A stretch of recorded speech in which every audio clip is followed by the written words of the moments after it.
नमस्कार, स्वागत है आपका न्यूज़ वक्त पे। मैं हूं शंकर एनिमेस। बिहार चुनाव के फर्स्ट फेज से एक दिन पहले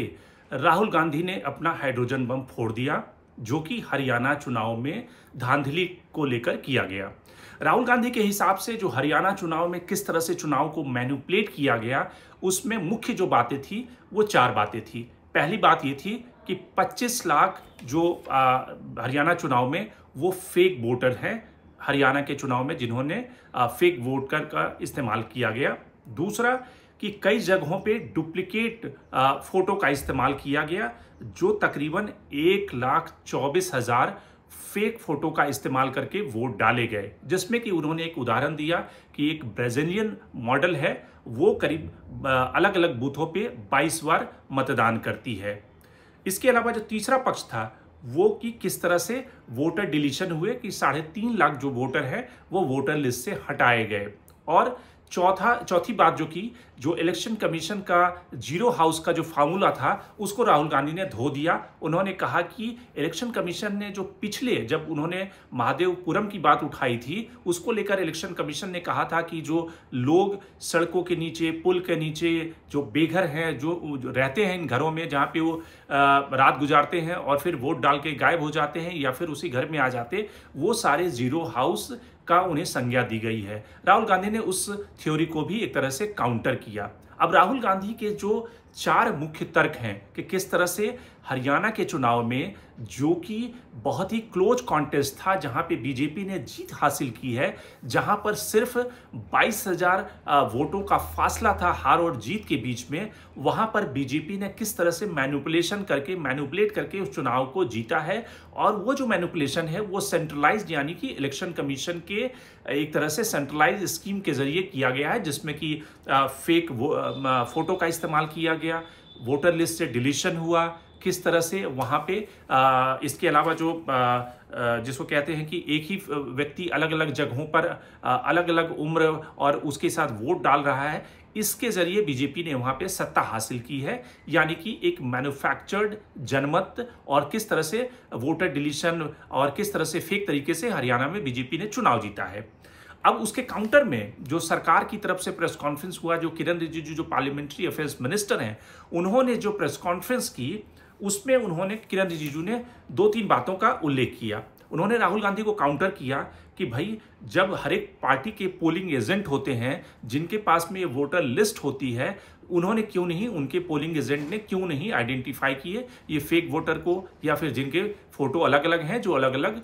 बूथों पर मतदान केंद्र पर वोट डाल रहे हैं। दूसरा, उन्होंने कहा कि अगर ये सब इतना फर्जीवाड़ा है तो फिर राहुल गांधी या कांग्रेस पार्टी अदालत का दरवाजा क्यों नहीं खटखटाई। तीसरी बात उनकी है कि एग्जिट पोल पे कांग्रेस पार्टी सवाल उठाती रही है, जो एग्जिट पोल उनके पक्ष में होता है उस पर सवाल नहीं उठाती, जो उनके विपक्ष में होता है उस पर वो सवाल उठाती है। और चौथी बात ये कही कि हम जब विपक्ष में थे तो हमने कभी भी इलेक्शन की ट्रांसपेरेंसी, उसके प्रोसेस पे कभी सवाल नहीं उठाया था। हालांकि किरण रिजिजू ये बात जो कह रहे थे वो सच नहीं है, क्योंकि लालकृष्ण आडवाणी ने खुद ईवीएम के ऊपर सवाल उठाए थे। ईवीएम की ट्रांसपेरेंसी को लेकर एक पूरा कैंपेन बीजेपी ने छेड़ा था 2009 के लोकसभा चुनाव के बाद, और लालकृष्ण आडवाणी जो बीजेपी के सर्वोच्च नेता थे, उन्होंने ईवीएम की ट्रांसपेरेंसी पे सवाल उठाए थे। तो इसलिए ये काउंटर कहीं टिकता नहीं है कि हमने सवाल नहीं उठाए थे। जहां तक एग्जिट पोल की बात है, वो कोई बहुत भारी तर्क नहीं है कि एग्जिट पोल पे कांग्रेस पार्टी सवाल उठा रही है या फिर बीजेपी सवाल उठा रही है। अदालत जाने का जो काउंटर आर्गुमेंट है वो भी इस पक्ष को कहीं ना कहीं जस्टिफाई नहीं ठहराता कि अगर धांधली हुई है, अगर मैनिपुलेशन हो रहा है और अगर एक पक्ष अदालत नहीं जा रहा या फिर उसके पिटीशन को अदालत उस तरह से एडमिट नहीं कर रही है, तो इससे कहीं ना कहीं ये जस्टिफिकेशन नहीं मिलता कि चुनाव का जो पूरा प्रोसेस है वो सही हुआ। चुनाव आयोग ने भी राहुल गांधी को काउंटर किया और चुनाव आयोग ने कहा अपने काउंटर आर्गुमेंट में कि किस तरह से जब हरियाणा का रूल तैयार हुआ था, यानी कि वोटर लिस्ट तैयार हुआ था, उसके बाद जो क्लेम ऑब्जेक्शन आए थे वो 4 लाख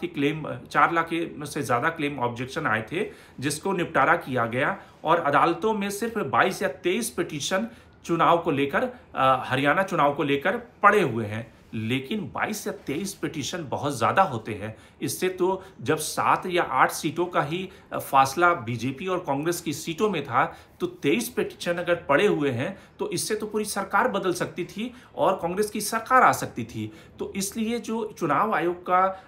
काउंटर आर्गुमेंट है वो बहुत जस्टिफाइड नहीं है। चुनाव आयोग ने जो जीरो हाउस का जो राहुल गांधी ने जिस जीरो हाउस को काउंटर किया, अब चुनाव आयोग ने वो सारा जिम्मा बीएलओ के ऊपर डाल दिया है कि बीएलओ कहीं ना कहीं उस जीरो हाउस को आइडेंटिफाई करते हैं या उसकी नंबरिंग करते हैं। तो इससे भी कहीं ना कहीं लगता है कि दाल में कुछ काला है। अब सवाल है कि राहुल गांधी ने बिहार चुनाव से ठीक एक दिन पहले ये प्रेस कॉन्फ्रेंस क्यों की और इससे राहुल गांधी क्या अचीव करेंगे।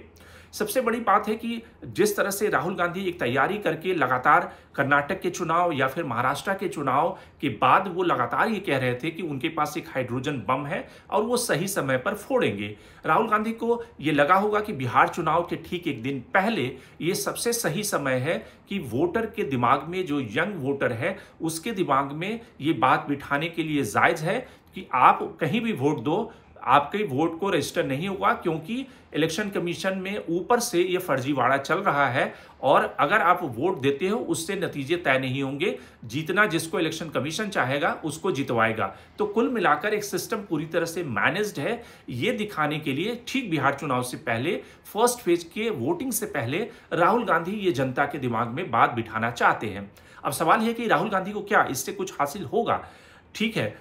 भले ही राहुल गांधी या कांग्रेस पार्टी को बिहार चुनाव में कोई बहुत ज़्यादा आश्चर्यजनक सफलता न मिले पिछली बार की तरह, लेकिन कम से कम ये जो सस्पिशन है, ये जो शक है, वो राहुल गांधी बार बार भारत के मतदाताओं के दिमाग या दिल में बिठाने में एक तरह से कामयाब होते दिख रहे हैं कि कुछ ना कुछ तो फर्जीवाड़ा चल रहा है। कहीं ना कहीं तो इलेक्शन कमीशन में ट्रांसपेरेंसी नहीं है। जिस तरह से उन्होंने पिछली प्रेस कॉन्फ्रेंस की थी और जिस तरह से हरियाणा में एक ब्राजीलियन मॉडल का उन्होंने उदाहरण दिया कि 22 जगहों पर वो अलग अलग जगहों पे मतदान करती है, एक ही घर में कैसे 500 वोटर रहते हैं और कई सारे बीजेपी नेता के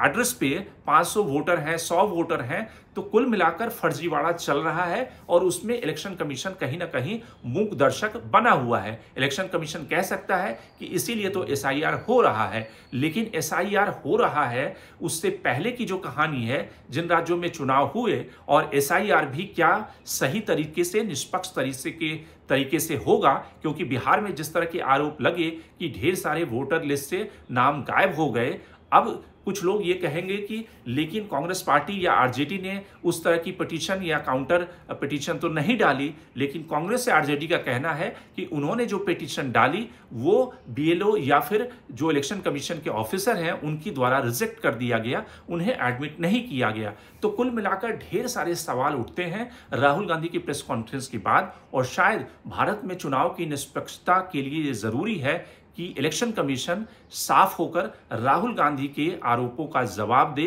क्योंकि ढेर सारे पूर्व चुनाव आयुक्तों ने इस बात को रेखांकित किया है कि चुनाव आयोग के लिए जरूरी है, उसके क्रेडेंशियल, उसकी निष्पक्षता के लिए जरूरी है कि वो अपना दामन जो है वो साफ करे। लेकिन आप इस कार्यक्रम में जुड़े रहें और हमें सब्सक्राइब करना ना भूलें, शेयर करना ना भूलें। बहुत बहुत धन्यवाद।